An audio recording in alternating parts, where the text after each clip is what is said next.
তুই বল, তুই কোথাকার আপদ? কারোর খাবার নিয়ে বলবার ক্ষমতা তোকে কে দিল যে সে প্যাকেট খুলছে আর খাচ্ছে, খুলছে আর খাচ্ছে? তোর কি? তুই তোর আইসক্রিম আর তোর ক্যাডবেরিজের কথা যখন বলিস, আমি আমার বরকেও দিই না, এত ভালোবাসি, এই করি, তোকে কেউ বলে? নর্মালি বাচ্চারা ক্যাডবেরিজ আইসক্রিম বেশি পছন্দ করে, তার মানে আমরা কি বুড়ি বুদ্ধিরা খাই না?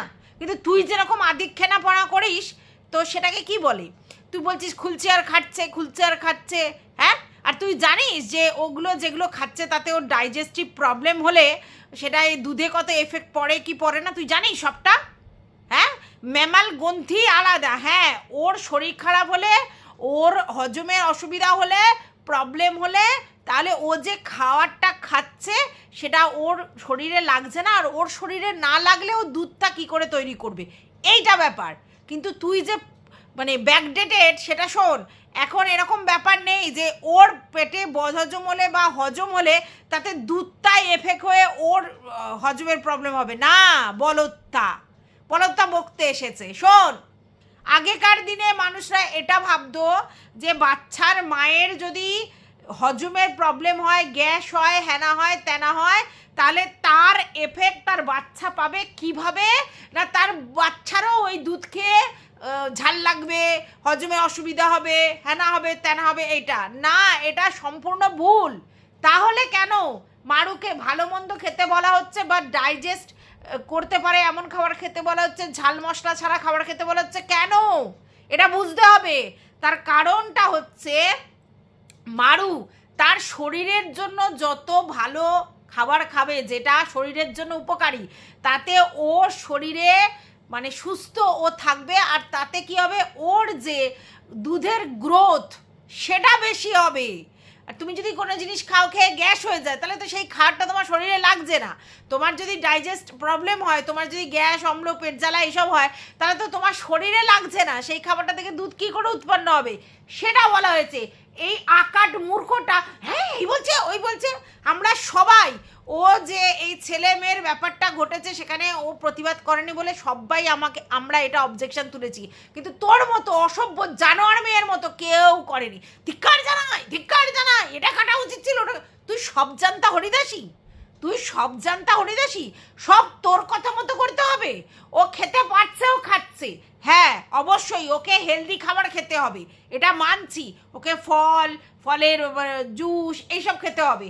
অনেকে যেমনি বলছে যে বাইরে যেমনি ফুড বিস্কিট পাওয়া যাচ্ছিল, তাহলে বাইরে কি ফল পাওয়া যাচ্ছিল না? আলবাত পাওয়া যাচ্ছিল, ফলও পাওয়া যাচ্ছিল, কিন্তু ওদের মাথার মধ্যে সেই কনসেপ্ট নেই যে ফলমূল খেয়ে পেট ভরালে সেটা আমার দুধ ভালো হবে, মানে দুধ মানে বেশি উৎপন্ন হবে, সেটা আমার বাচ্চার জন্য ভালো। এটা ওদের মাথার মধ্যে নেই, ঠিক আছে? এইটা ওদের মাথার মধ্যে আনতে হবে। একটা জিনিস তোমরা কার সঙ্গে তুলনা করছো? মানে মারু একটা গ্রামের সাইডের মানুষ, আর তোমরা যারা বলছো তাদের লাইফস্টাইল হচ্ছে শহর বা মফস্বলের, তার জন্য ওদের সেই বোধ বুদ্ধিটা সেইভাবে হয়নি, ঠিক আছে? আর ও একা থাকে, শ্বশুর শাশুড়ি সেরকম, মা বাবাও সেরকম। এবার মা বাবা আশাকর্মী, অনেক জ্ঞান আছে, কিন্তু সেই জ্ঞানটা কতটা তার মেয়ে নেয় সেটাও তো বড় ব্যাপার। এটা একটা ব্যাপার আছে। তো খেতে ভালোবাসি, আর এখন রাক্ষসে খাবার খেতে হবে, এখন রাক্ষসে খাবারই খেতে হবে, এতই খাবার খেতে হবে। এবার হচ্ছে কোন নার্সিংহোমে ভর্তি করেছে, সেখানে খাবার যখন তখন আনছে, খুলছে, খাচ্ছে। আরে ভাই, আমরাও নার্সিংহোমে হয়েছিল আমার বাচ্চা, সেখানে আমার বাপের বাড়ি থেকে খাবার দাবারও নিয়ে যাওয়া যাচ্ছিল, আবার আমি যদি কোনো কিছু লুকিয়ে চুরিয়ে খেতে চাই সেগুলোও নিয়ে আসছিল, আবার এই চিপস ফিপস বিস্কিট সেগুলোও নিয়ে আসছিল, ঠিক আছে? ওই সময় হয় এরকম ইচ্ছে, ওই সময় মনে হয় যে একটু এরকম ধরনের খাই, এতদিন বাচ্চা হয়নি বলে তার জন্য ছিল, এখন একটু খাই। আর ও খেতে ভালোবাসে, আর ওর খাবারে কোনো অরুচি নেই, আর এখন রাক্ষসে খাবার হয়। তোকে কে এত মাথা ব্যথা করতে বলে বলতো? তুই বলছিস আমার বাচ্চা হয়নি তো কি হয়েছে, আমার অপারেশন হয়েছে, আমি জানি। তারপরে তোর বাচ্চা অপারেশন হয়েছে কি না, মাইক্রো সার্জারি। তুই বুঝিস একটা মাইক্রো সার্জারি আর একটা সিজারিয়ান পেট কাটার মানে? তুই বুঝিস? আবালের মতো বকে যাচ্ছে, আমারও অপারেশন হয়েছিল, মাইক্রো সার্জারি। আরে মাইক্রো সার্জারি মানে কি সেটা তো আগে বোঝ। তুই নিশ্চয়ই বুঝিস তোর মাইক্রো সার্জারি হয়েছে, আর ওর একটা সিজারে পেট কাটা হয়েছে, কোনো মাইক্রো সার্জারি না। দুটোর মধ্যে হেলে নেবেন ডিফারেন্স, তুই দুটোকে এক করে দিলি। কি বলবো, কোত্থেকে এইসব উদ্ভট মানে লোকজন আসে আমি বুঝে পাই না। তো চলো, welcome back to my channel. আশা করছি তোমরা সবাই খুব ভালো আছো, আর আমিও খুব ভালো আছি। নতুন একটা ভিডিওর সাথে আমি রুনা লাইফস্টাইল থেকে। তোমরা অনেকেই বলতে পারো যে কেন তুমি বোতলের পিছনে সবসময় পড়ে আছো। তো তাদেরকে প্রথম একটা উত্তর হচ্ছে, আমি কারোর পিছনে পড়ে থাকি না, কন্টেন্ট পেলেই কন্টেন্ট করি, ঠিক আছে? বোতলের কাছে ভরে ভরে কন্টেন্ট আছে। ও যেমনি বলে ম্যান্ডুর কাছে ভরে ভরে কন্টেন্ট আছে, তাই রেগুলার বেসিস ও ম্যান্ডুকে নিয়ে কন্টেন্ট করে, তেমনি ওর কাছেও আমি ভরে ভরে কন্টেন্ট পাই, তার জন্য আমি ওখান থেকে ভিডিও করি। এটাই হচ্ছে মেন ফান্ডা। এবার আমি কাকে নিয়ে ভিডিও করব কি করব না সেটা তো আমার ব্যক্তিগত চয়েস। এবার আপনাদের যদি মনে হয় যে না, আপনারা বোতলের ভিডিও মানে আমার তরফ থেকে বোতলের ভিডিও দেখতে পছন্দ করছেন না, স্কিপ করে চলে যাবেন, ঠিক আছে? আর আমি এখানে সমস্ত মানে কি বলবো, ক্রিয়েটারকে নিয়েই ভিডিও করি। আমার কাছে কোনো ক্রিয়েটার, কোনো ভিউয়ার্স, কোনো কন্ট্রোভার্সি ক্রিয়েটার, কোনো ব্লগার, কোনো সহকর্মী এরকম কোনো ভ্যারিয়েশন নেই। যে কথাটা আমার মনে হবে কন্ট্রোভার্সিয়াল হচ্ছে এবং আমি তাকে নিয়ে বলতে পারি, আমি নিশ্চয়ই বলবো। এটা আমি প্রথম থেকে বলে এসেছি, ঠিক আছে? তাই ওই জ্ঞানটা কিন্তু দেবেন না যে কেন বোতলকে নিয়ে পড়ে আছি। এই জ্ঞানটা দিলেই আপনাদের জন্য আমার বক্তব্য কেন ম্যান্ডিকে নিয়ে পড়ে আছে, বুঝতে পেরেছেন? এই ব্যাপারটা আসবে। তো যেটা বলছিলাম সেটা হচ্ছে, একটা কথা উঠছে যে আশ্চর্য, তুমি মারুকে গয়না দেওয়ার কথা বলেছো বলে অমনি তুমি কাকে গয়না দিয়েছো, তোমাকে কে গয়না দিয়েছে, তোমার বিবাহবার্ষিকীতে কে গয়না দিয়েছে, হ্যানা হয়েছে, এইসব প্রশ্ন উঠছে। আশ্চর্য? আরে আশ্চর্য নয়। ব্যাপারটা হচ্ছে, ও যখন কারোর গয়না নিয়ে এত মাতামাতি, তাদের চামার ফ্যামিলি বলছে তারা গয়না দেয়নি, তাদের নাকি ক্ষমতা আছেও তারপরেও দেয়নি, ঠিক আছে? তাহলে সেখানে ওকেও তো বলতে হবে, ওরাও তো তার মানে দিতে পারতো, দিতে পারেনি। এবার ও যদি বলে যে না আমার মা বাবার সামর্থ্য নেই, তাহলে ও কি মারুর বাবা মার সামর্থ্যটা জানে না তো? দেখো, ওদের হয়তো জায়গা জমি আছে, ওদের দোকান আছে, কিন্তু ওদেরকেও পরিশ্রম করে খেটে খেতে হয়, ঠিক আছে? যা পয়সা মানে ইনকাম করেছে তার বেশিরভাগটা জমি জায়গা বাড়ি এইসবে করেছে। কাঁচা পয়সা ওদের হাতে প্রচুর থাকে না, যেটা মানে ইউটিউব করে মারু ইনকাম করছে সেই রকম ব্যাপার ওদের নেই। ওদের কি একটা দোকান থেকে ইনকাম হয়, সেখানে ওর ছেলেও বসে বাবাও বসে, তাহলে দুটো সংসারের কিছু কিছু টাকা ওখান থেকে ইনকাম হয়। প্লাস ওর বাবা এখানে ওখানে জমি ঠমি কিনে রেখেছে, তাহলে আজকের ডেটে ইনকাম করে সংসার চালিয়ে তারপর জমি জায়গা কিনে কত টাকা মানুষের ব্যাংক ব্যালেন্স থাকে? হ্যাঁ, এটা বুঝতে হবে না? তো ও বলছে চামার ফ্যামিলি। আর এটাও সত্যি, আজকের ডেটে রুপোর যে দাম বেড়েছে, এমন নয় যে ওই রুপোর হাটটা এখন ফেল না, ওটারও যথেষ্ট দাম আছে।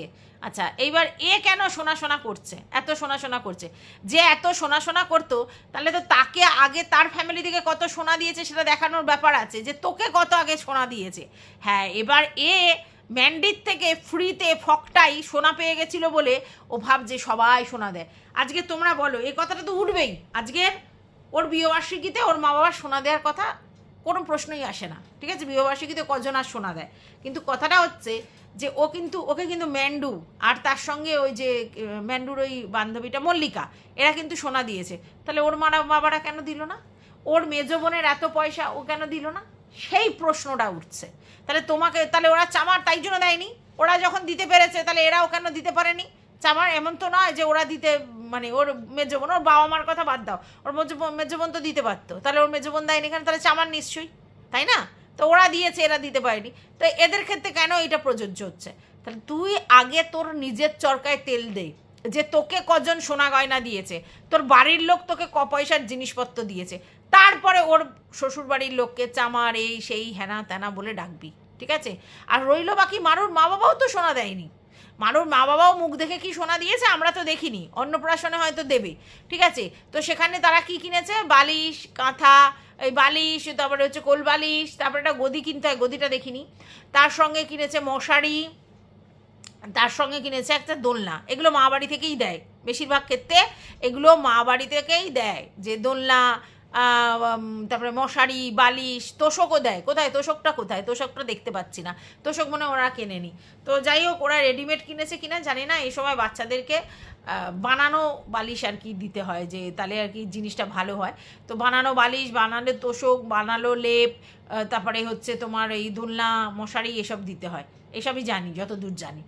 আর এগুলো সব মা বাড়ি থেকে দিতে হয়। তার মানে কি অন্য লোক দিতে পারে না? অবশ্যই দিতে পারে, কিন্তু মেনলি এটা মা বাড়ি থেকে দিতে হয়, সেটাই ওরা দিয়েছে। তাহলে তো ওরাও তো তাহলে সোনা দেয়নি, তাহলে ওরাও চামার ফ্যামিলি। তুই নিজে ক টাকার গিফট নিয়ে এদিক ওদিক যাস আগে বলতো? সব জায়গায় তো গিফটের ব্যাপারে তুই সব সময় তোর শ্বশুরকে করে দিস। তুই ক টাকার নিজে গিফট নিয়ে যাস, সবার গিফট নিয়ে এত বড় বড় লেকচার যাচ্ছিস, তুই ক টাকার গিফট নিয়ে কাকে কি দিয়েছিস? হ্যাঁ, ম্যান্ডিকে দিয়েছিস, ম্যান্ডি দিয়েছিল তাই ম্যান্ডিকে দিয়েছিলিস। বড় ব্লগার বলে কথা, ওখানে তো দেখানোর ব্যাপার ছিল, ওইটাই করেছিস। আর কোথায় কি করেছিস তুই? তুই বড় বড় লেকচার ঝাড়তে বসেছিস। হ্যাঁ, কি 100 বছর পিছনে চলে গেল এই কি যেন বলে অনুপমের কথাটাতে, 100 বছর পিছনে চলে গেল। প্রথম কথা হচ্ছে, আমাকে অনেকে কমেন্ট করেছে, সেখানে কিন্তু বহুবার বহু লোক বলছে যে ওরা গ্রামের লোক, ওদের কাছে এটা বড় ব্যাপার, ছেলে মানে মুখাগ্নি করবে, ছেলে মানে হচ্ছে তোমার করবে, কাঁধে কাঁধ মিলিয়ে হেল্প করবে, হ্যানা ত্যানা। হ্যাঁ, স্বাভাবিক ব্যাপার, স্বাভাবিক ব্যাপার, এটাই সবাই ভাবে। এখনও গ্রামের দিকে এই জিনিসটা, গ্রামের দিকে কেন, বহু জায়গায় এখনও রয়েছে এটা। ছেলে মানে আমার মুখে অগ্নি করবে, ছেলে মানে আমাকে হয়তো ভরসা যোগাবে, আমার কাঁধে ভর করে চলবে, ঠিক আছে, এইগুলো ব্যাপার। কিন্তু দিনে দিনে মানুষ রিয়েলাইজ করেছে, এই যে ছেলে মেয়ে করে করে আলটিমেটলি একটা সময় তারা ফিল করেছে, রিয়েলাইজ করেছে, না আমরা যদি প্রপার ওয়েতে একটা মেয়েকে মানুষ করতে পারি তাহলে সেও মানুষের মতো মানুষ হতে পারে, ঠিক আছে। কিন্তু আগেকার দিনে মেয়েদের তো কোনো রকম কোনো কিছুতে করতেই দিত না, তার জন্য তারা ছেলে ছেলে ছেলে ছেলে করতে পারে। ছেলে মানে বাইরে বেরোবে, ছেলে মানে ইনকাম করে নিয়ে আসবে, মেয়ে মানে ঘরের কাজ করবে, এই জন্য সেই মানসিকতাটা রয়ে গেছে, ঠিক আছে। আমাকে একজন বলছে যে মারুর অপারেশনটাও একটা মেয়ে করেছে, নূপুর দাস শুনলাম তার নাম, তারপরেও আমাদের এই অনুপমের এই কথা, মানসিকতা তো চেঞ্জ হয়ে গেছে না। দেখো অনেকেই আছে দেখবে ওটি করার সময় বলে আমি মেয়ে ডাক্তার প্রেফার করি, মেয়ে ডাক্তারের কাছেই যাব, যদি ওই ওটিতে মেয়ে ডাক্তার ছাড়া অনেক ছেলে লোকজনও থাকে, ঠিক আছে, কিন্তু এটা কনসেপ্ট, মেয়ে ডাক্তারের কাছে দেখাবো। তাহলে মেয়ে ডাক্তারের কাছে দেখাচ্ছে, মেয়ে গাইনোকোলজিস্টের কাছে দেখিয়ে বাচ্চা হচ্ছে, তারপরেও বলছে ছেলে হলে খুশি খুশি, মেয়ে হলে খুশি নয়। মানে এগুলো মানসিকতা, এগুলো তৈরি হয়ে এসছে, একদিনে পাল্টাবে না, দিনের পর দিন পরিবর্তন দেখে দেখে পাল্টাবে। আমি এমনও লোককে চিনি, আমি তোমাদেরকে বলছি, মানে আমাদেরই ক্লোজ লোক, সে দুটো মেয়ে হওয়ার পরে আবার একটা ছেলের আশায় আশায় আবার একটা বাচ্চা নিল, সবাই বারণই করেছিল, ঠিক আছে, এবং তাদের বক্তব্য তারা ওষুধ খেয়ে হ্যানা ত্যানা খেয়ে ছেলের ব্যাপারটা করলো, কিন্তু আলটিমেটলি তার আবার মেয়ে হলো। তাহলে কটা মেয়ে হলো? 3টে। এবার 3টে মেয়ে হওয়ার পরে কিন্তু প্রচুর প্যাক খেয়েছে, সবার কাছে প্যাক খেয়েছে, আত্মীয় স্বজন, পাড়া প্রতিবেশী, পাড়ার লোক, এমনকি বন্ধুরা, অনেকে খিলে গেছে, বাবা এত ছেলের শখ, ছেলে করে 3টে মেয়ে, এরকম শুনেছে। আর তারা ব্যবসা করে, তো বুঝতে পেরেছো। আর এখন যখন মেয়েগুলো একটু বড় হয়ে গেছে, আর ছোটো মেয়েটা মানে বছর 5-6 হবে, এই সময় তার বক্তব্য আমার 3টে মেয়েই ভালো, আমার মেয়েরাই এই, অথচ আমরা জানি, মানে আমি নিজের কানে শুনেছি ও ছেলে করে ওষুধ খেয়েছে, ছেলে বলে এই পুজো দিয়েছে ওই পুজো দিয়েছে।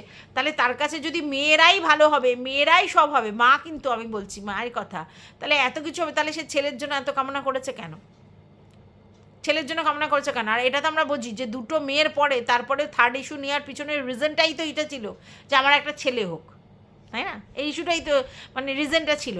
তাহলে মেয়ে যখন হয়েছে তখন বলছে না মেয়ে, তাহলে বাস্তব অভিজ্ঞতা অর্জন করে মানুষ এখন বুঝতে পারছে যে মেয়েদের মধ্যে যে মানে ফিলিংসটা রয়েছে সেটা ছেলেদের মধ্যে একটু হার্ডকোর, ওরা অতটা মানে ফিলিংস রাখে না, এটা আর কি হার্ডকোর। তার মানে কি সব ছেলে তাই? তা নয়, মেয়েরা যেহেতু একটু নরম সরম এটাই ধরা হয়, তার জন্য এটা করা হয়।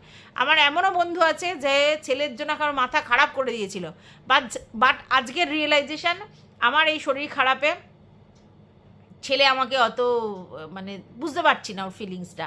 আমি যদিও বলেছি যে এই বয়সী ছেলেরা এরকম হয়, পরে আবার ঠিক হয়ে যাবে, বুঝতে পারছি না ফিলিংসটা। কিন্তু আমার যদি একটা মেয়ে হতো, মানে তার আফসোস এরকম বলছে যে মেয়ে হলে হয়তো কেয়ারিং মেন্টালিটি থাকতো, এটা বলতে চাইছে। দেখো আমরা দুজন মেয়ে, আমাদের বাবার আমরা দুজন মেয়ে, ঠিক আছে, আমি এটা জানতাম যে আমার মা বাবার আমরা দুটো মেয়ে বলে তারা কিন্তু চেয়েছিল যে আমার একটা ছেলে হোক, তাদের কিন্তু এই ফিলিংসটা ছিল। ওই জন্য সেই জায়গা থেকে আমিও ভেবেছিলাম যে একটা ছেলে হোক, অন্তত ওরা ভালো থাকবে, মানে ওদের আনন্দ হবে। আর ওরা কতটা অবসেস ছিল নাতি নিয়ে সেটাও আমি ফিল করতে পারতাম, ঠিক আছে। তো এইবারে নাতি যদি মানুষের মতো মানুষ না হয়, বা যদি নাতনি হয়ে মানুষের মতো মানুষ হয়, তাহলে কি ওরা উপর থেকে বলবে তখন যে না ছেলেই ভালো মেয়ে খারাপ? না, বলবে না, ঠিক আছে।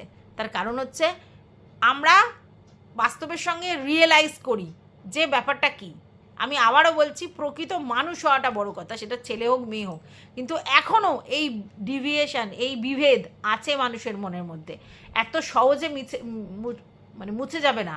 আর অনুপমের ওই একটাতে 100 বছর পিছিয়ে গেল মানসিকতা, মানে মানে কি বলবো, এরকম অনেক মানসিকতা আছে, যত সব কেটে দেবে কি কেটে দেবে না সেটাও তোর ব্যাপার। আচ্ছা, বাই দ্য ওয়ে, তার মধ্যে অনুপম বলছে যে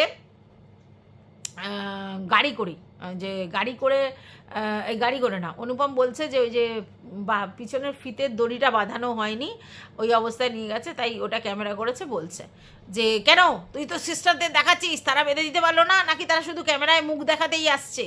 এটা তো বুঝতেই হবে যে সিস্টারগুলো ক্যামেরায় মুখ দেখাতে আসছে, এটা তো বুঝতেই হবে, কারণ সবাই একটু ভিডিওর প্রতি একটু ইন্টারেস্ট থাকে। এবার প্রপার কাজ করছে কিনা, তো মারুকে ডাকা উচিত ছিল তাহলে, যে তুমি এসে করে দিয়ে যাও, তো ওরা ওটাকে কেয়ার করেনি, তার জন্য গেছে। আর এখন ওর বেবি হয়েছে, আলু থালু বেশ ওর হবে, অতটা প্রেজেন্টেবল হয়ে আসা ওর পক্ষে সম্ভব নয়। তুই যদি এই জিনিসটা ফিল করতে পারতিস তারপরে বলতিস, ঠিক আছে? ওরা ভিডিও করছে, ভিডিওতে অবশ্যই প্রেজেন্টেবল হয়ে আসা উচিত, কিন্তু যেই পরিস্থিতির মধ্যে দিয়ে যাচ্ছে তা সেই জায়গা থেকে আলু থালু হয়েই থাকবে সেই জায়গায়। এবার ক্যামেরা করছে, অনুপমের তো সেন্স কম, তো কোথায় কতটা ক্যামেরা করতে হয় ও বোঝে না, হাবুলের মতো করে দিচ্ছে। না, হাবুল তো ছেলের নাম, হাবুল। তো যাই হোক, আবল তাবল করে দিচ্ছে, হ্যাঁ, কোথায় কি দেখাতে হবে অতটা বুঝতে পারছে না, ক্যামেরাটা অত সুন্দর করে ও করতে পারছে না। মারু ওকে ট্রেনিং দিয়েছে, এখনই সব কিছু সম্ভব, তুই সেগুলো নিয়ে খুদ ধরতে বসেছিস, কি বলবো। আচ্ছা, গেল এটা। তারপরে বক্তব্য হচ্ছে যে ওই যে বললাম নার্সিংহোমে খাবার দাবারের ব্যাপারটা, তোমাদের একটা কানে কানে চুপি চুপি কথা বলি, এটা বলা উচিত নয়। আমাদের নার্সিংহোমটা আমাদের বাড়ির মানে কাছ থেকে বেরিয়ে আমাদের যেখানে এটা রোডটা মিশেছে ওপারে, রোডের ওপারে, মানে একদম আমার বাড়ি থেকে 2-3 মিনিটের এরকম একটা, মানে বাপের বাড়ি থেকে এখন আমি যেখানে আছি সেখান থেকে 2-3 মিনিটের, ঠিক আছে? তো এবারে ওখানে খাবার দিয়েছে, আমার তো ওগুলো পোষায় না, কারণ ওই পাতলা পাতলা জিনিস আমি খাবো না। তো মা এবার রান্না করে দিচ্ছে, ঠিক আছে? এবার আমি তো তখন 7 দিন ভর্তি ছিলাম, তখন তো এখনকার মতো নয়, তখন 7 দিন ভর্তি থাকতে হতো। এবার আমি রাত্রিবেলা আমার বরকে বলছি, হচ্ছে না এত আঝালা, তরকা রুটি এনে দাও বলে আমি তরকা রুটি গপা গপ সাটিয়েছি, বুঝেছো?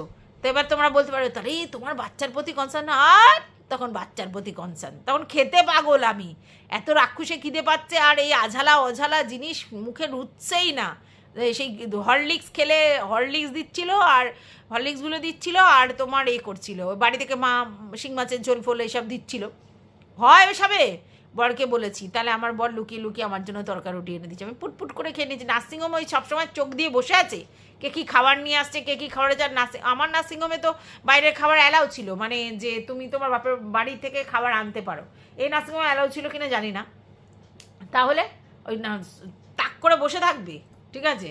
হ্যাঁ, বড় বড় হসপিটালে যেগুলো, বড় বড় নার্সিংহোমে যেগুলো ওই যে বললাম নেউটিয়া ফেউটিয়া, ওদের সব সিস্টেম, ওখান থেকেই সব খাবার দেয়, ওখান থেকেই সব দেয়। আমি নিজে দেখেছি যে ওই যে কী যেন বলে, দোলার বাচ্চা হয়েছে, সেখানে ওই ওটির মধ্যে দোলার ফ্যামিলি সব লোকজন মিলে ধোসা মোসা এটা সেটা করে খাচ্ছে। কই নেউটিয়ার মতো হসপিটালেও কি কেউ সেগুলোতে কেবিনে খোঁজ নিচ্ছে কে কী খাচ্ছে না খাচ্ছে, বাইরে থেকে খাবার অ্যালাউ নেই কি কী? নেউটিয়ায় তো সিসি ক্যামেরা থেকে আমার করে সমস্ত রয়েছে, তো কই ওখানেও তো দেখলাম যে সমস্ত কিছু খাচ্ছে ওরা ওখানে বসে, পুরো পিকনিক পার্টির মতো করছে। যত সব এর কি বলবো, বেসিক জ্ঞান কম থাকবে, অথচ বড় বড় লেকচার মারবে যেন সব জানতা গামছাওয়ালা, অবাক হয়ে যাই আমি, কি বলবো। তো যাই হোক, এবার ওই বাইরের লোক নিয়ে বলছে, ঠিক আছে, হ্যাঁ বাইরের লোক তো কি হয়েছে, বাইরের লোক তুই কি বলতে চাইছি, স্যানিটাইজ করে বাচ্চাকে দেখে চলে যাচ্ছে, বাচ্চাকে কোলে তো কেউ নেয়নি, বাইরের লোকেরা কেউ বাচ্চাকে তো কোলে নেয়নি, কেউ নিয়েছে বাচ্চাকে কোলে নেয়নি, তা তুই কি বলতে চাইছিস যে কেন কোলে নিল না? হ্যাঁ তুই তো বলেছিস, আর ওর ঠাম্মি তো কোলে নিয়েছিল, আমি তো দেখেছি ওর ঠাম্মি ওর দিদুন করে নিয়েছিল, ও জোর করে কোলে দেয়নি, মানে আমার বাচ্চা হয়েছে আমি জোর করে নাও গো নাও গো নাও গো, নাকি আমার বাচ্চা আমি আগলে রাখবো? তুই আগে তোর শ্বশুর শাশুড়ির সঙ্গে বন্ডিং ঠিক কর, তুই আগে নিজের চরকায় তেল দে, তুই আগে তোর ননদকে আর তোর নন্দাইকে তোর ভিডিওতে দেখা যে তুই কতটা তাদের সঙ্গে সহৃদয়, তারপর বড় বড় লেকচার ছাড়বি এখানে বসে। নিজে খেয়ে দে, কাজ নেই, ভুল ভাল উল্টো পাল্টা কাজ করছো, কন্ট্রোভার্সি করি, আমি কারোর সঙ্গে হিংসা করে আমি কন্ট্রোভার্সি, ওইটা কন্ট্রোভার্সি ছিড়ি, তোকে দেখে প্রত্যেক সময় বোঝা যায় যে তোর একটা আলাদা করে রিভেঞ্জ মেন্টালিটি মানুর প্রতি, আর সেটা তো পাচ্ছি আমরা।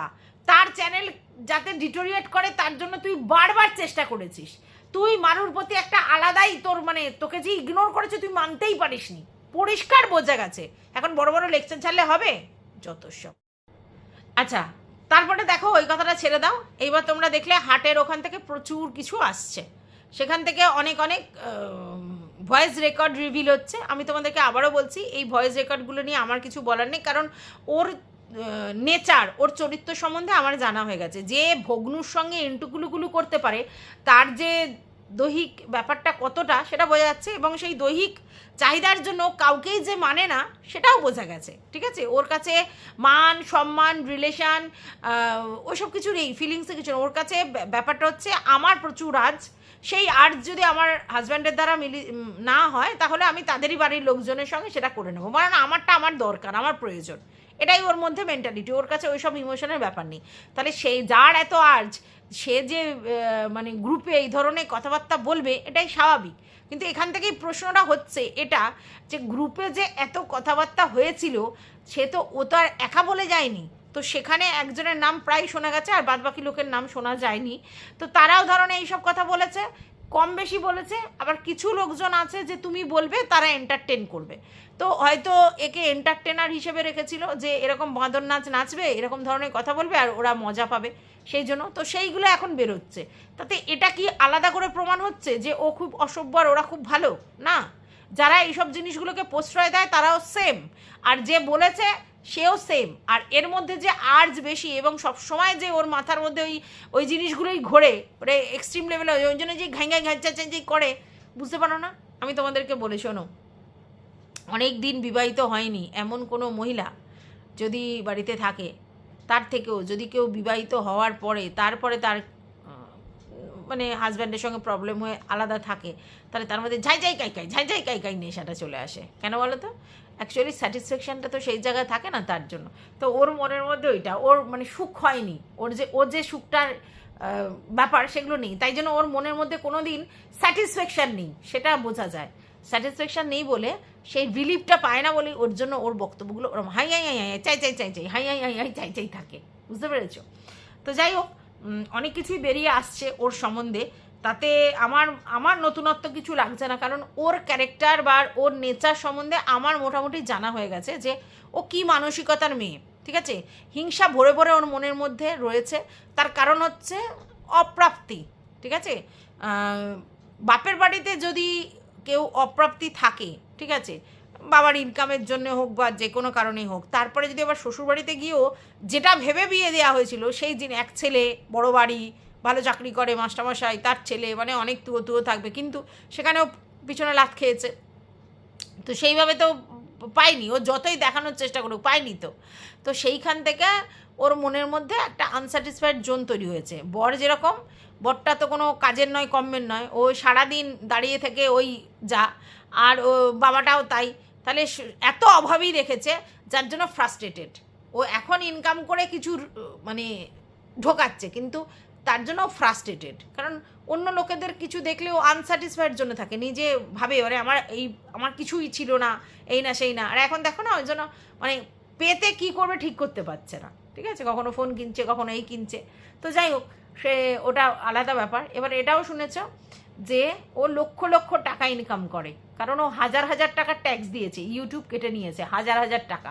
হাজার টাকা আর হাজার টাকার মধ্যে কিন্তু অনেক তফাৎ। হাজার টাকা, তাহলে লক্ষ লক্ষ টাকা ইনকাম হলে তবে তো হাজার টাকা ট্যাক্স কাটবে, তাই তো? তাহলে বুঝতে পেরেছো ওর কত টাকা ইনকাম হয় এইসব নোংরামি করে, অসভ্যতামি করে, ভিতর থেকে খবর নিয়ে এসে, নিশ্চয়ই বুঝতে পারছো। তারপরেও আবার ভিক্ষা করেছিল হাত পেতে। ঠিক আছে, সেই সময় পরিস্থিতিটা ছিল না, তাই জন্য হাত পেতেছে। তাহলে যদি যার ন্যূনতম মান সম্মান থাকতো, সে কি করতো, যে ভাই তোমরা আমাকে তখন সাহায্য করেছো, ও কি বলেছে 96,000 টাকা সাহায্য করেছো, এখন আমি লাখ লাখ ইনকাম করছি, 1 মাসের টাকা আমি যদি রিটার্ন দিয়ে দিই তাহলেই তো রিটার্ন হয়ে যায়, কিন্তু দেবে না। কারণ কি, ভিখারি কখনো কি অন্য কিছু হতে পারে? ওর নেচার ভিখারিপনা করা, স্বভাব ভিখারিপনা করা, ও কি করে হবে? তো যাই হোক, এটুকুই বলার ছিল এই ভিডিওটাতে। তোমাদের যদি কিছু বক্তব্য থাকে কমেন্ট বক্স করা আছে। ততক্ষণের জন্য